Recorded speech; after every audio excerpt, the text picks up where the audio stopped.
So this is a talk about me mostly ranting. I'm going to give you a lot of opinions, and you can choose to disagree with me, and we'll chat later at the dinner.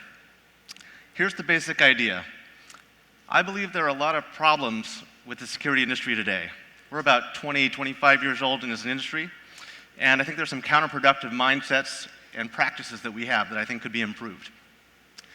What I've done is over the past 6 months or so, I've spoken to a bunch of people in the industry. I've gotten their opinions on what they think is wrong, compiled all that together, and come up with a list of things that I want to talk about, and that's what we're going to go through today. We're going to go through about 5 of them. And I apologize for speaking so quickly, but got to do it. So let's start with failure. We revel in bad news, and sometimes we overlook the good news. Have you heard people say that the security industry has failed? Oftentimes it happens after a company gets breached or a big vulnerability comes out. People tweet, "Oh, we failed." Why have we failed exactly? Is it because that nothing's perfect? Companies are getting breached, the developers are still making mistakes sometimes? How is that productive? We enjoy the bad news, if we can admit that to ourselves. Sometimes we enjoy it a little bit too much. It's like a contest to see who can be the most pessimistic or defeatist among us. You have security wisdom like this, the idea that if something is connected to the internet, it's already compromised. Not only is that wrong objectively, it's defeatist, it's demotivating. What it sends the message that why bother? We're never going to win. We're never going to succeed. This tweet was about the Mirai botnet. And it's funny, it got 8,000 retweets. It's a really good tweet. And it's the dark humor that plays into that theme of failure that we're all so familiar with. And I don't think Jeff was really depressed about this. I think he was really just trying to crack a joke. But again, what's the message that it's sending? We're so bad that we can't protect the internet against toasters. It's that theme of failure again. So what happens when that fixation on failure is so prevalent? Security practitioners, especially defenders, on a day-to-day basis, feel hopeless, right? They've got this theme of overarching, inevitable failure hanging over them. And I think Casey kind of nailed it with this analogy. It's like you stay in the ring for as long as possible until you inevitably lose. That's demotivating. And part of the reason that this is a problem is because of the way that we define failure. We tend to define failure as anything that's not perfect. That's a destructive mindset.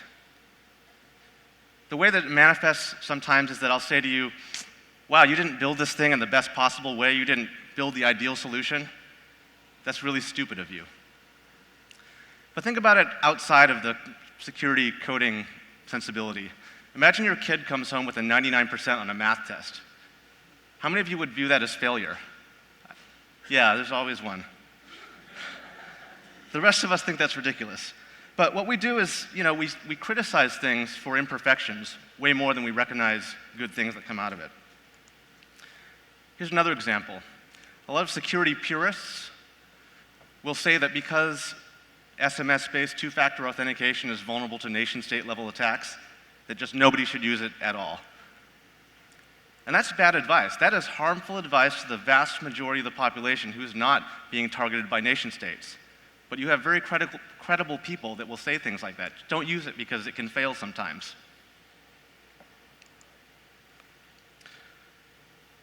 Who's ever heard the term or the phrase, the attacker only has to find one way in, but the defender has to prevent every attack? Yeah. Most of us have heard that. Some of us have said it. Some of us have said it in conference talks. It's called the defender's dilemma. And what's it good for? All it's good for is discouraging defenders, right? It's not motivational in any way. It just says that we're going to fail because it's just so hard to do. I want to challenge you to stop using that phrase. If you already use it, stop using it. It's no longer unique. You don't seem like inventive when you say it. No one's having any epiphanies when you say that. All it does is it demotivates that one person out there that's listening to you that has a really cool idea for a defense, but knows that you're just going to, crap all over it when he puts it out there because it's not perfect. I would stop using that phrase.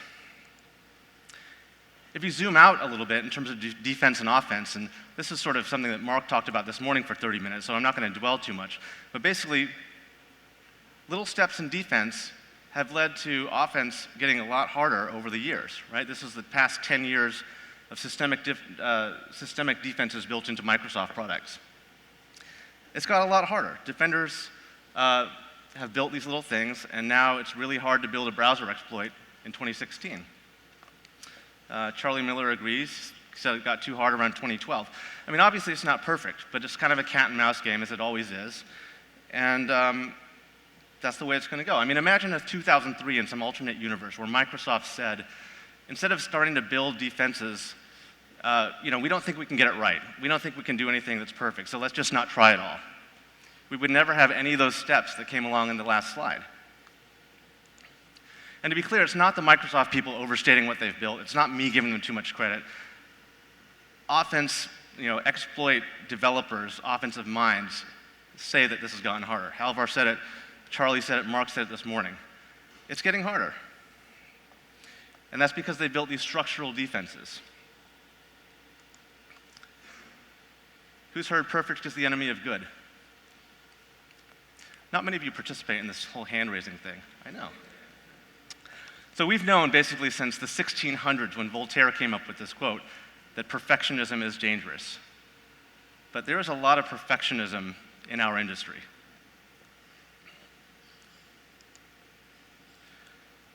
I think that sometimes we conveniently forget that security is a trade-off. It's easy to do security if you have unlimited budget, right? But none of us have unlimited budget. The trick with security is to get the most bang for your buck.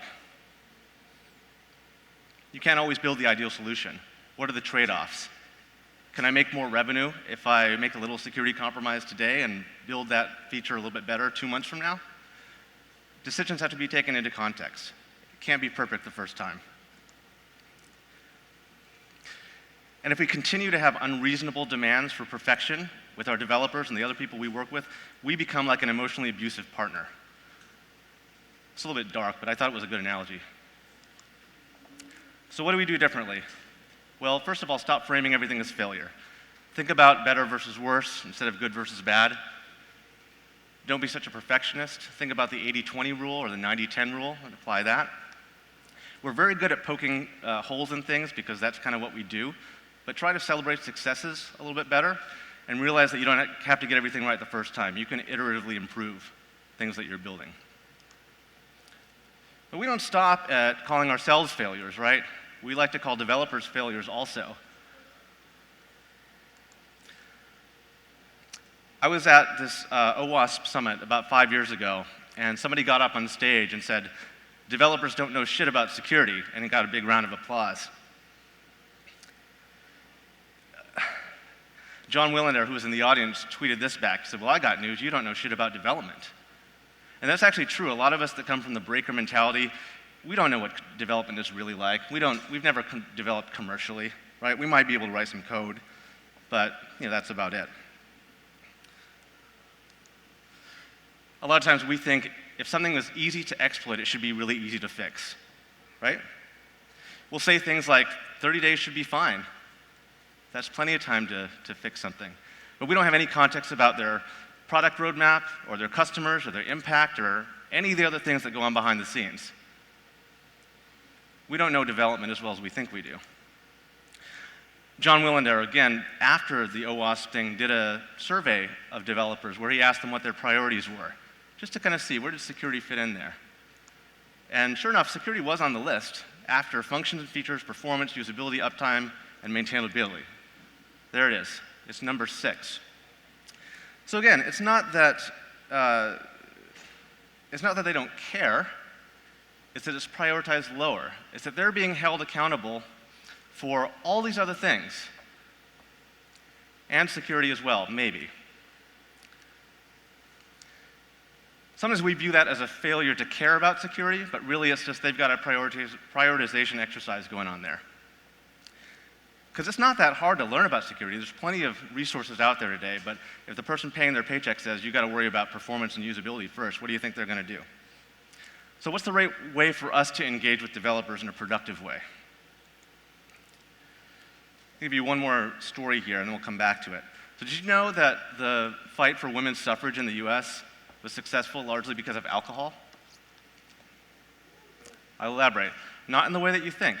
So on one side, you had a group fighting for women to have the vote because they said it was fair and equal, and they were appealing to the moral and the ethical side of things.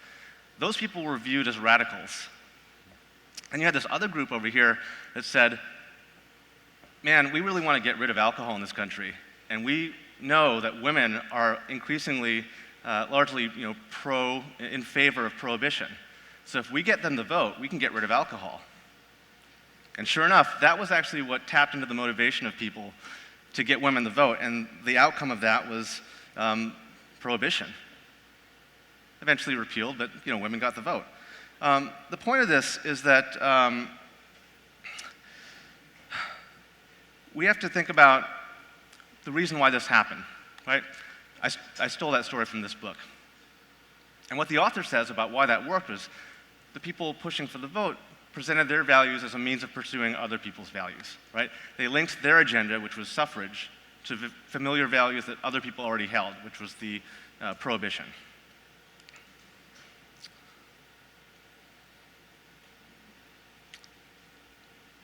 So here's what I want to see differently. End the whole developer fail thing. Don't ever say that developers don't care about security. It's counterproductive. The memes and the GIFs are great, but a lot of times that lands the wrong way with the people that you're actually trying to convince to build security in or to work with you. It's counterproductive to that relationship. When you see your peers say things like this, call them out for it. Ask them how that's productive in any way. And learn about the development process. Learn about what the developers care about, right? If they're doing Agile, learn about Agile. If they're doing DevOps, learn about that. Learn about what motivates them, the tools they use, what they're being measured against, and then figure out how to incorporate security into that. Help them go faster. They're motivated by that. Help them be more robust. They care about that. It's all about how you frame it. All right, let's talk about victim blaming. Wikipedia defines victim blaming as when a victim of a wrongful act is held responsible for what happens to them. And this is tied very closely to this notion of the just world hypothesis. And that also says that people deserve what happens to them. We want to believe so much in this zero-sum moral world that we'll try to rationalize something that happens to somebody by saying, well, they must have done something to deserve that.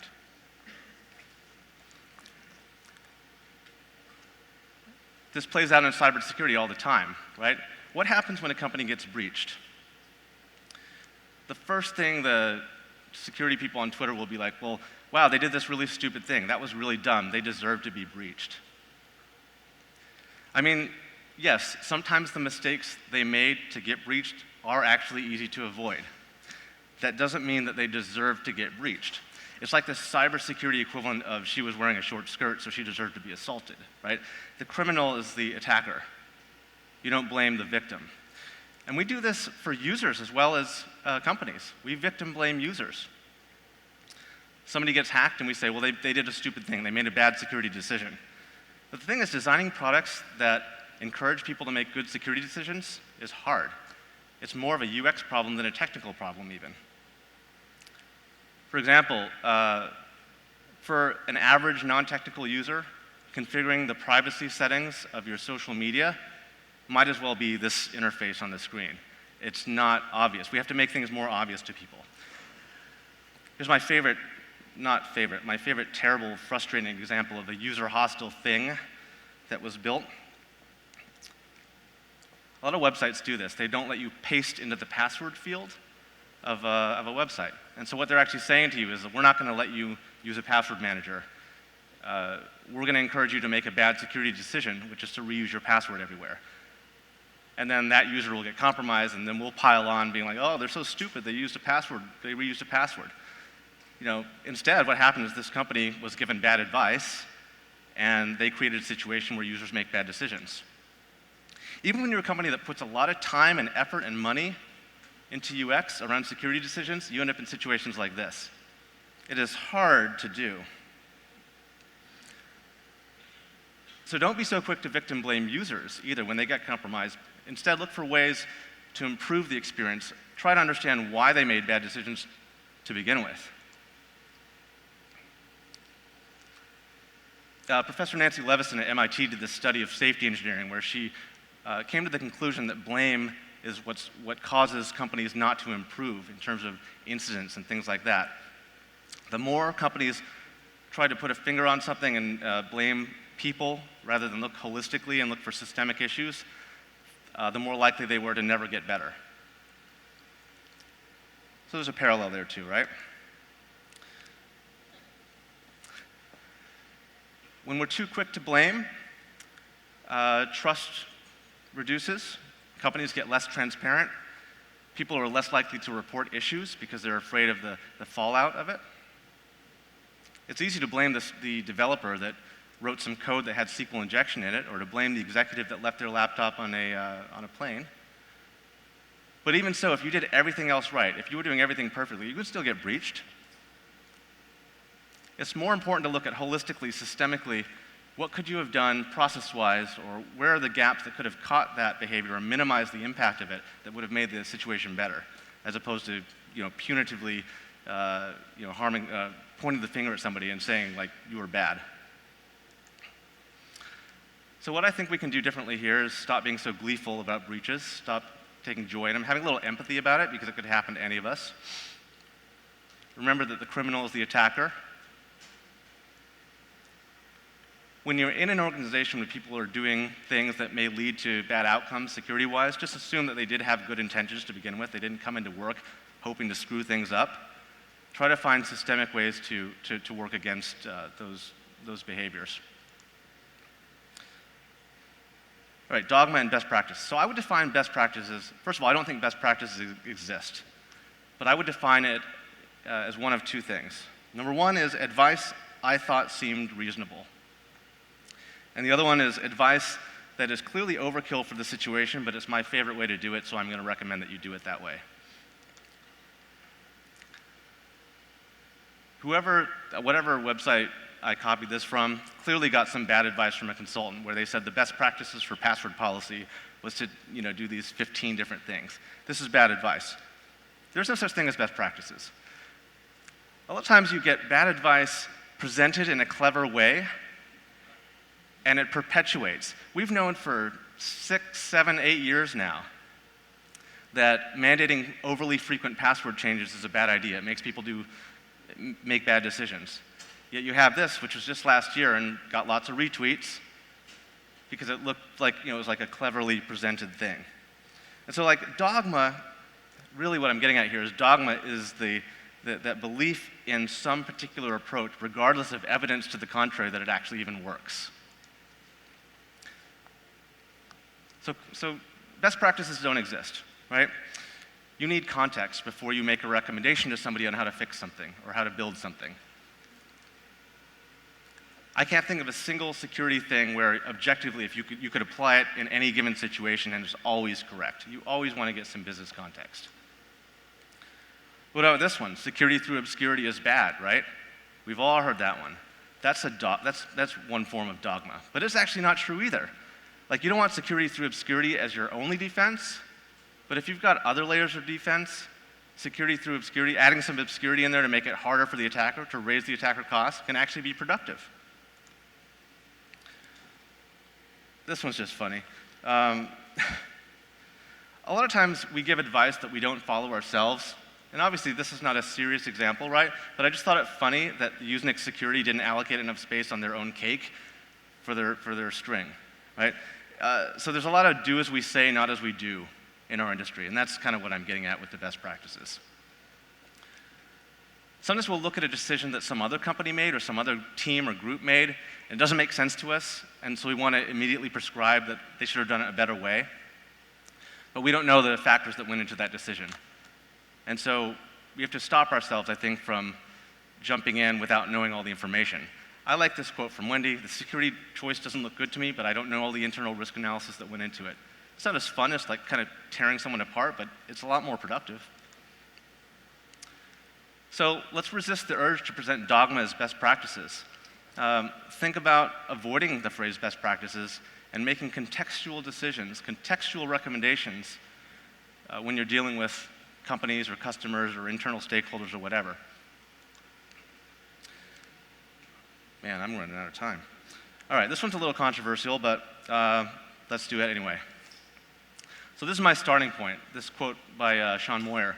The aggressiveness by which someone self-identifies as a hacker is almost always inversely proportional to how much they are one. Now, it's not universally true, but to me it rings true a lot of the time. A little sidebar here. Who's familiar with this concept of signaling? No one? Okay, well. It's sort of a sociological idea that I can signal to others that I'm a member of their group without actually saying, hey, I'm a member of your group. So if I refer to this group as y'all, you might assume that I came from the South, even though I didn't say I came from the South, right? So there's some of this in hacker community as well, right?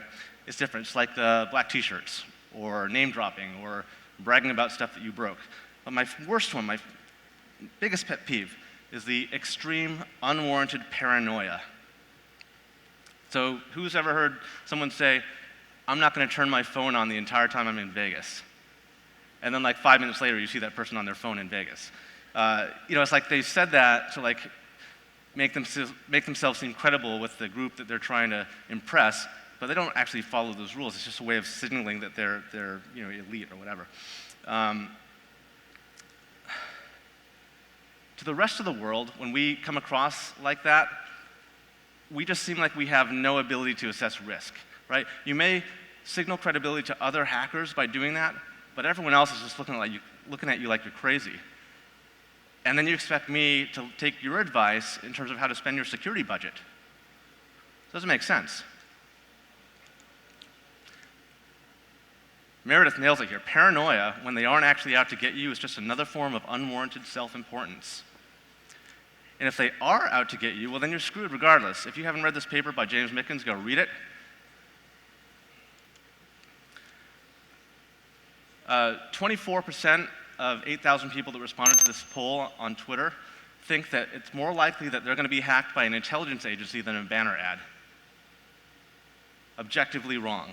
But there's this whole self-importance thing. Oh, I'm important enough to be targeted by, the CIA. You're probably not. So, I think we should grow up a little bit, have a little more humility. The question I want to ask really here is it more important to preserve this anti-establishment culture that obviously has a lot of tradition behind it? Or should we take advantage of this opportunity that we kind of have right now? Cybersecurity is in the forefront. It's in the news cycle. It's in the lexicon. People are talking about it. If you tell the person next to you on the plane that you work in cybersecurity, they might actually know what you do to some degree. Can we take advantage of the fact that we have this opportunity to be more influential and to have people listen to us and not come across like we're paranoid freaks? I think that would be great. Humility, pragmatism. I would say think about, do you ever do this sort of stuff yourself in a work situation where you come across a little bit more paranoid and less pragmatic? There are a lot of topics that I had to cut. This was originally a 50-minute talk. If you want to see them, Google my keynote at Countermeasure, and we'll get into a few of those other topics as well. Here's the recap. I can't believe I'm actually going to fit this in. These are the things we talked about. And I think the overall theme I want to get across is that we have too many extremes and not enough nuance in the way that we get after some of these topics. So I think our industry is now old enough to drink. It's like 20, 25, something like that. I think it's time for us to grow up. And the way to do that for me, I think, is to lead by example. That's my talk. Hope you enjoyed it. Thank you.